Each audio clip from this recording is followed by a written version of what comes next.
Welcome to the JAMODI podcast. We are all surrounded by amazing coaches and leaders.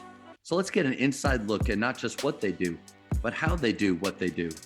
After all, becoming the best versions of ourselves is JAMODI, just a matter of doing it. The JAMODI podcast is powered by Sideline Interactive.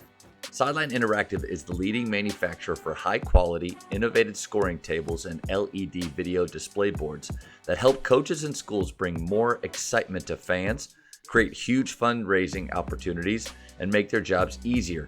Visit sidelineinteractive.com to check out their amazing products. Tell me a little bit more about the academy, or even what am I, if I'm calling it right? No, you absolutely are. So I'd say it's an academy. It's really the first prep academy in Europe, right? Wow. But I use the word prep loosely because I don't like the connotations of that word from kind of how we've seen it from what we see from traditional prep programs in the US. But really the goal is for players come to us who want to go down the NCAA route. So all European players, we have probably like 9 Division 1 prospects right now on the roster, 21 players. They're all aged between 16 and 19 from 14 different countries. So obviously it's a big operation. We practice 10 months of the year and we play about 30 to 35 games a year with each team.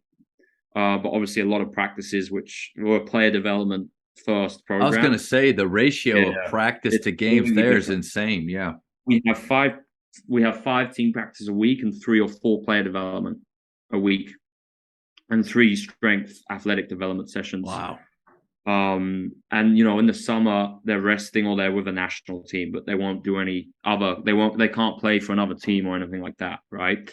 And then I've got an amazing coaching staff. So it's a team including myself of 6 coaches, all full time. So we got a Belgian assistant, Jonas, Spanish assistant, Danny.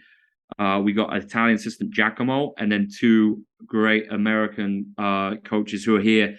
They can't get a visa, so they do 3 months here, 3 months remote, and then another 3 months. And really, our mission statement, it's to positively impact the basketball world using evidence-based transformational coaching ideas. And that's why I'm so glad that we've been able to dive into the culture stuff today, because everyone hears about me talk about constraint-led approach, conceptual offense, defense, but the culture and the transformational coaching, that's a huge half of the equation. And then all the evidence-based stuff is, the other chunk. And that's why I'm coming at this from both angles, because I feel like... Sorry. I'm just so excited. You're right on the money, because the type of basketball you're talking about cannot work if your culture is restrictive or if it's keeping the individual down. It really, both sides of it have to flourish. Yep. Oh, it's key, man. Yeah. So it sounds like there's a lot of things I can already tell that makes your program different, but anything else that you feel like is just makes it special, makes it unique? So I'd say really focused on trying to apply evidence-based ideas. So I spend a lot of my time kind of looking at the research that's been done into sports science and like skill acquisition. So we've tried to be the first basketball program in the world at any level to fully adopt ecological dynamics. So it's essentially theory for how we view human movement, right? And it's based on a lot of evidence which exists. It's called dynamic systems theory and ecological psychology. So when we blend those 2 things together, we get ecological dynamics. And essentially what it is that human movement is self-organizing in the light of constraints. So for instance, what we mean by that is whether we're in the weight room or we're doing a session on court, player development, or team practice, everything we do, it's not going to be showing techniques and getting players to do one movement over and over again. In fact, what we try and do is just create an environment where movements kind of self-organize in the light of constraints. So I don't want to spend too long going into ecological dynamics, Matt, because it's like a whole podcast in itself, but obviously I've got a lot out there on it. But I think it's great because, we have a lot of high schools, like NBA teams, NCAA teams who I consult for now. And I'm basically sharing these ideas of how you can incorporate the ideas of ecological dynamics into player development, team development, and weight room sessions. I think just the key kind of simple thing for coaches is basically we have defense kind of in everything we do, unless we're doing shooting. We do some differential learning, which is 1-on-0, but it's every shot's different. So it's repetition without repetition. And it's basically just trying to create an environment where players would encounter the same decisions in practice as to what they would encounter in a real game. Can you give an example of a 1-on-1, 2-on-2 game where what constraints you use to create the environment that you're talking about? Absolutely. So ecological dynamics is basically if coaches Google that, they come up with a whole treasure mine of stuff. But then the key thing is it's like there's then it kind of flows into the constraint-led approach. And this constraint-led approach is actually a model for coaches, basketball coaches and coaches of any sport to follow to implement ecological ideas. So essentially, like you said, we use constraints in small-sided games. So coaches are already using constraints without knowing it because, every time you create a 1-on-1 or a 2-on-2, those are different task constraints there with the number of players in the game. Right. The space that you're playing in, maybe you say it's full court, maybe you say it's half court, maybe it's half the half court. Maybe it's a 1-on-1, but you make a really small space and you say it's only in the paint, right? Or 1-on-1 only outside the 3. You can only shoot a 3, right? Other constraints could be a 1-on-1 where maybe the point system is different. So they get extra points if they score with their left hand versus their right hand. Or a rim finish close to the rim is worth more than a mid-range, right? It could be like a 2-on-2 where they're constrained to only using one type of offense, like a pick and roll. Now, there's still a lot of option for self-organization to pick and roll. You could reject loads of different ways. They might slip. They might ghost screen and sprint through. Loads of things could happen, but the opportunities for action are limited to a pick and roll possession, or it's just a complete free-for-all. They can do whatever they like.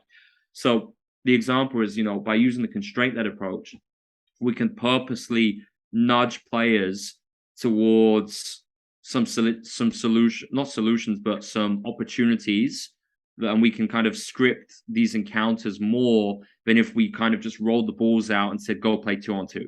So it's different. It's not a games approach because it's a lot more purposeful and specific with kind of the interactions that we're trying to manipulate within the practice. Is that a practice? Yes, sir. Enough? Okay, and it makes complete sense. And I'm not the only coach, I think, that listening to you that thinks that's what we're doing. And it also, that's what I want my offense, the environment I want my offense to be in. I want those advantages to be created with how we flow in a conceptual offense. My question is, and I think if a coach is listening or does listen, that joysticks, runs tons of sets, there's really not even an opportunity for creativity. No. There's going to be some friction to that approach to coaching. What advice do you have for those of us out there that may still be there? Absolutely. So it's a great example. A coach who's become a good friend of mine called Paul Wackerly in Ohio. He hosted me. We did because he bought the BDT offense, conceptual offense, last year, right? And that's my course on how to do this stuff with small-sided games and all that. It was his first year doing the BDT last year, and then we did the camp in the summer. He used to have 18 set plays and a continuity offense, right? And now he's changed completely.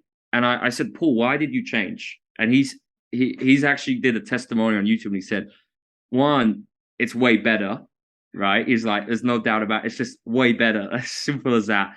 Two, the players enjoy it far more. And I've never had more. He's at one of the best high schools in Ohio, girls basketball. He's had numerous D1 players. He's had 1,000 high school wins, right? And yet still he's willing to change. And normally it's the other way around. That's impressive. So this is why I'm telling people to go check this guy out and watch his girls team play this year. And third, he said, the players have improved more than any group I've had in the past. And it's never been a more enjoyable season.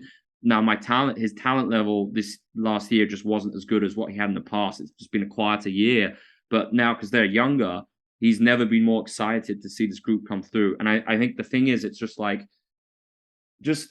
I completely understand why coaches do things like read and react offense and set plays because we feel like we're controlling things. There you go. It's very difficult to give control to the players. But the thing is, it's they're the ones playing the game, and you can never fully control a situation. It's just impossible, right? Because of the unpredictability of basketball. And if you're always trying to control it, players are going to miss obvious opportunities for advantage because they're so focused running this pattern in their head. And if they go off script from this pattern, they're probably going to be called out by the coach. So instead, it's like we still have a structure. I'm not saying it's just a free-for-all one-on-one. I think you have to be more organized personally. Oh, more organized. For sure. You have to be able to explain these ideas to your players. And I think, but once they get it, the results are spectacular. Like we had like 3 different state championships last year on the BDT offense, like Idaho, Washington, and the last one. I can't remember where the last one was. It was like a Midwest. And it's like, it's because it's so unpredictable. And these coaches are telling me, they play other teams and their girls or boys can neutralize them after 5 possessions because they know what they're running versus, they're using the BDT offense and it's completely unpredictable. Players get better during the season and you can't scout and prepare for it. And I want to encourage coaches too, that if they were like myself, a former player that played in a very controlled environment in high school and in college. My college coach ran flex. I'm convinced he ran flex because some of my teammates weren't smart enough to do anything else. But for me, it turned my brain off, and I was able to see just a few things. But golly, you're playing against Kansas and they're making you reverse the ball at half court. Try running flex from half court and see what you get. It's just frustrating.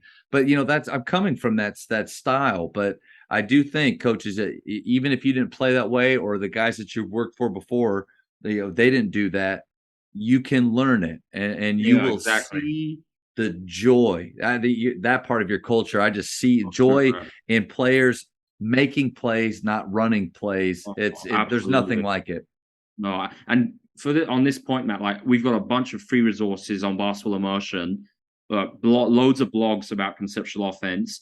On our YouTube channel, we just released my first practice of the season, all access, completely free.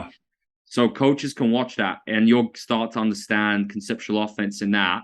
So, and we've also got on the same YouTube channel, I've got a 10-minute edit of my team running conceptual offense. So you can see what it looks like. If coaches see those YouTube links, there's more. You can YouTube my Basketball Manitoba clinic, building a conceptual offense in 1 hour. I introduce coaches to triggers, small-sided games. And then, of course, if coaches like that, then they can buy the BDT offense. But there's a lot out there for coaches to see and understand how to do this stuff. Thank you for checking out today's episode.